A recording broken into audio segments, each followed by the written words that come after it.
quite an interesting thing happened this morning. You know, I've covered before how they run around trying to give idyllic depictions of different things in British life, sort of thing, which is this really narrow, limited, dumbed down for a mass audience type approach. Um, there was this kid uh, uh, chattering away just out there. Around the time when people were taking their kids to school. And I thought, well, hang on a sec. And I said it as I was thinking it. Kids that age don't really talk when they're walking along. They hardly ever say anything. You know, they're taking in their environment. They're making sense of their environment. You know, they're fresh to the world. They are taking things in, making sense of things, so that they can, get on, sort of thing. But you know, it's sort of indicative, and that's a way to develop intelligence early on. But it's sort of indicative of how dumbed down this is. That the people who are dumbed down, like the parents of these people, or the adults who are chaperoning them, you go along with that. You know, that's like yet another interesting aspect of all this. But the minute I started to mention it, a crow. Now, a crow over the years they've tried to use when I was the amalgam during the amalgam years to try and freak me out and get me to conform or characterise my a different approach in particular in limited ways, right? As you get going on all over the place, right? It's you could like wrap it up as one big attempt to engineer conformity to some ideal or whatever, or characterize not going along with that, or whatever, in particular limited ways, sort of thing. Anyway, so we get a crow. So anyway, completely dismiss it straight away, but a good start to the day, because like with the Barley Water Brigade, the fact that I was looking up stuff about barley water, and they started sending sirens around left, right, and centre, and the Barley Water Brigade, jumping in like there's no tomorrow. Like with the salesman the other day, who I looked at something that was a source of enjoyment and amusement to me. Jumped in. And this must be this and this must be that, or whatever. I don't know. Yeah. But like with this, with the crow and everything, it's just like, and it sort of sums up the neuroses of the people running the institutional model of mental distress. To me, I've seen it countless times, right? No matter how much they used to run around to try and convince me otherwise, I could see it. I could see this neurosis in them. This isn't to have a go at them. It's like, this is valid, mature critique, like what went on with that intercom, what went on with the Tesco delivery, what goes on with a local nuthouse that says we won't deal with you via email, but they'll do it just about any other way, including Tesco deliveries and the intercom and so on and so forth. And crows, when you make quite an observant, a very observant point. When I was a kid, I remember I hardly used to say anything walking along. When I was, I don't know, this was toddler age, I think. I hardly used to say a thing. You just, but this is the way things are. To me, if these people act like extend that when they're not on camera, then that would be an issue. If they're only doing it when they're on camera, then it's not so much of an issue. It's sort of easily dealt with. But but it's that sort of started the day off. Later on in the day, you'll remember I mentioned a few weeks ago, if not a month ago or whatever, them down there started tapping on the door to start so they could start engineering scenarios around the amount of times they tapped on a door to try and engineer different mental states or reactions or whatever, or see where it'd go, and then go off the back of that. With druggings and so on and so forth. Like, these people are so fucking jumpy. With the Crow, with the salesman the other day, and with yet again a guy outside knocking, and me just doing the same thing, like yesterday, building on yesterday, where now it's perfectly okay to say, yeah, no worries, no problem, right? It's just like, it's that. It's as simple as that. But then they tried to maybe test it out or whatever when I'm in the kitchen, doing things that during the amalgam years, the subject would get really tense about and nervous about and worried about and thought it meant something and so on and so forth. Now I just laugh it off. It's just like the type of approach that I should have been allowed to develop more with the architects. You know, you just have your say, laugh about it, get on with it. Simple as that. But like I said, as I've said countless times, not only are these people so jumpy, the neurotics essentially running the institutional model of mental distress. You know, they're just really jumpy. It's like with the Crow. It's like, are you fucking off your heads? But it's like they've got, and this has been something I've thought about.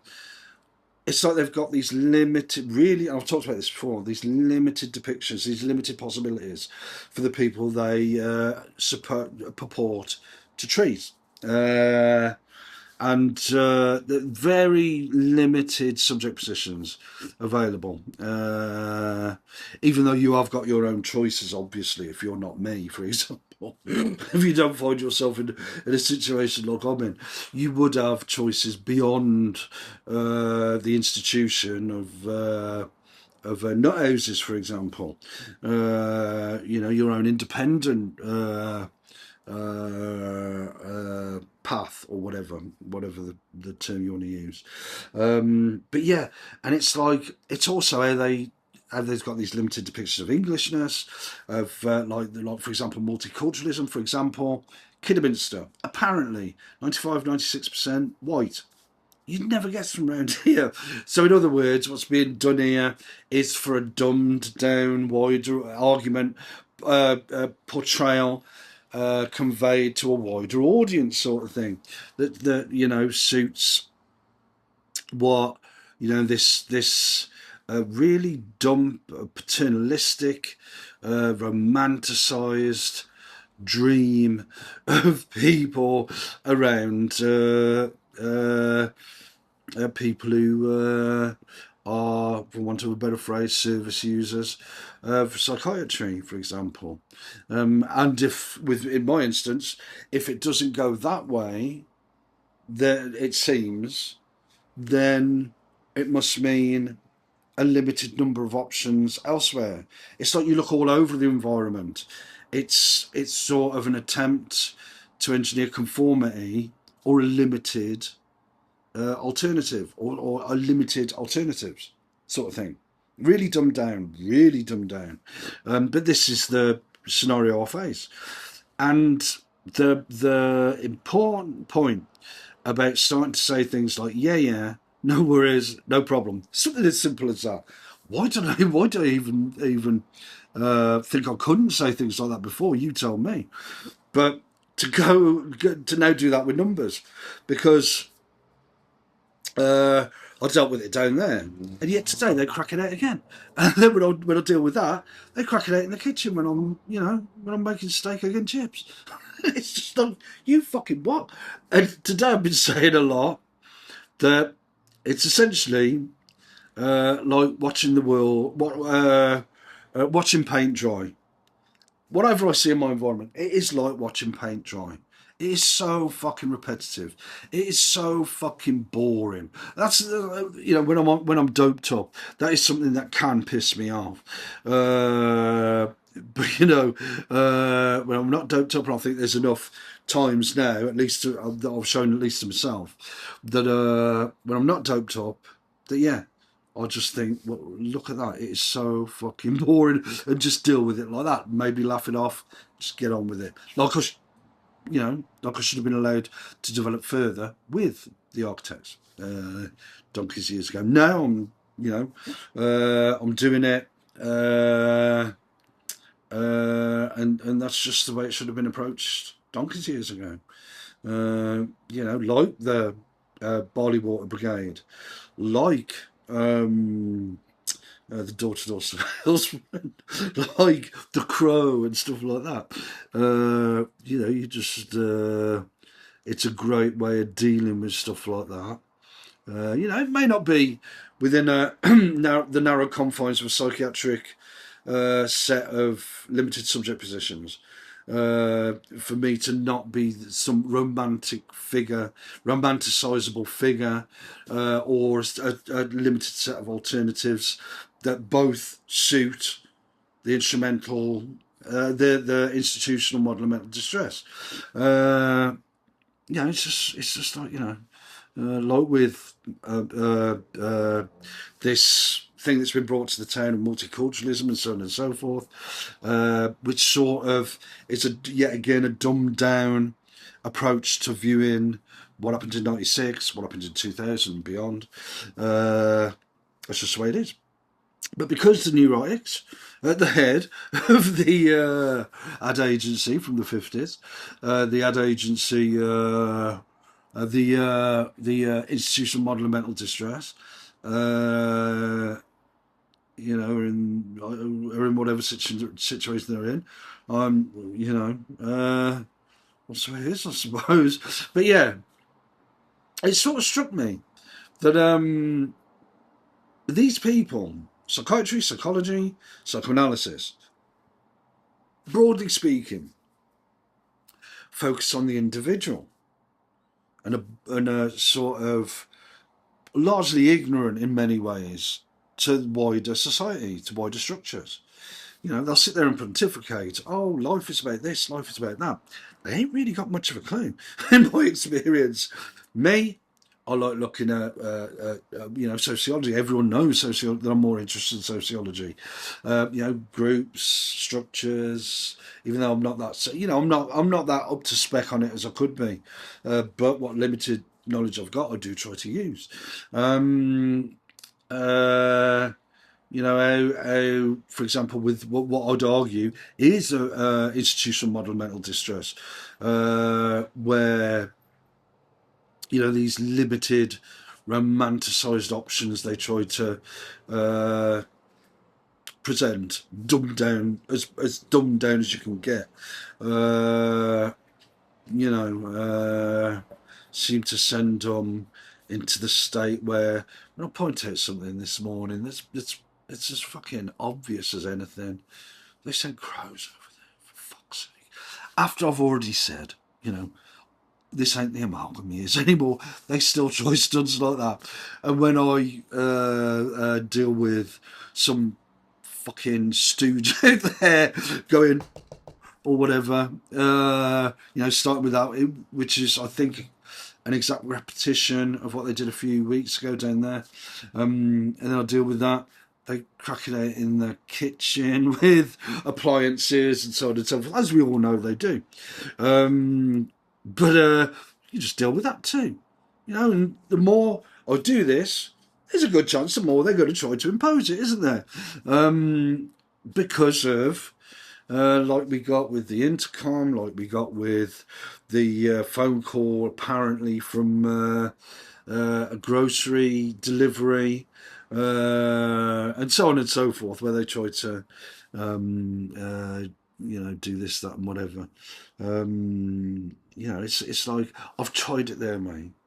I tried for 25 years the subject tried for 25 years during the amalgam years, different approaches, but we hit on, gradually, but more bit by bit, and we've never been on the same page, which is why, again, because I said to him in relation to this meeting on Friday that they've concocted, because I said to him,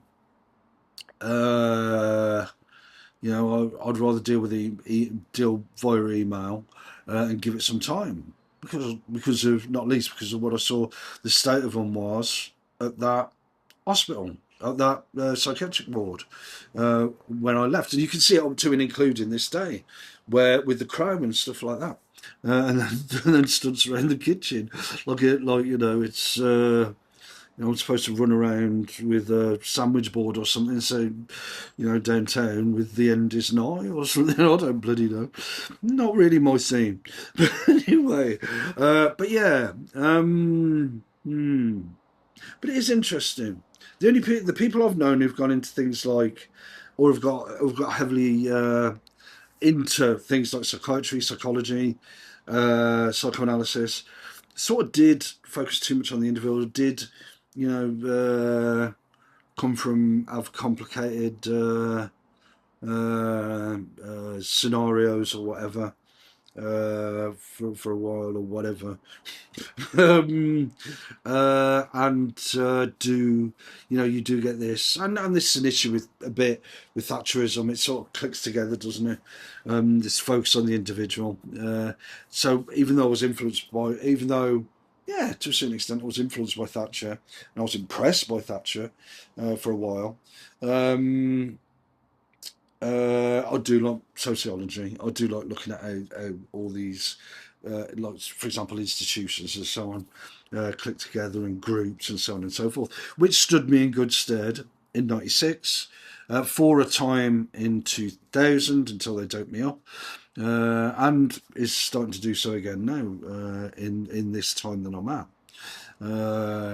which is, let's just say, not on the same page, it seems, as the shrinks and the other neurotics who are at the head of the ad agency, the institutional model of mental distress, where they're trying to put this narrative structure in place. They've got themselves into a situation where there's some narrative that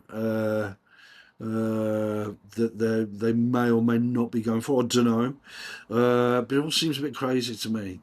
To me, like with the architects, you say your piece, you laugh at them, they're crazy and they are, you move on. Like with the one I've mentioned today, I'd show you the grocery app that I've got, which is another depiction of this fat bird I know shook her tits on my doorstep during the amalgam years.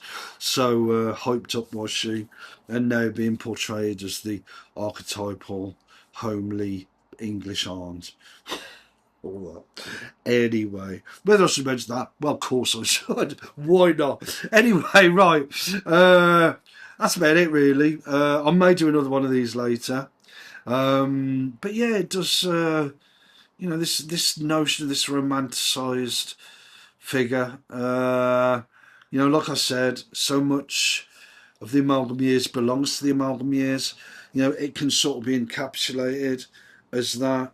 And then, but it's like, it does seem to me, not least that the neurotics and the people they're influencing are quite tied up with the amalgam years in ways that I'm not, which I think I've demonstrated today with what I pointed out there, and we get the crow, and then we get the barley, then we had the barley water brigade, we had the knock-in like we had there about a month ago that I dealt with, and then they just do it again today.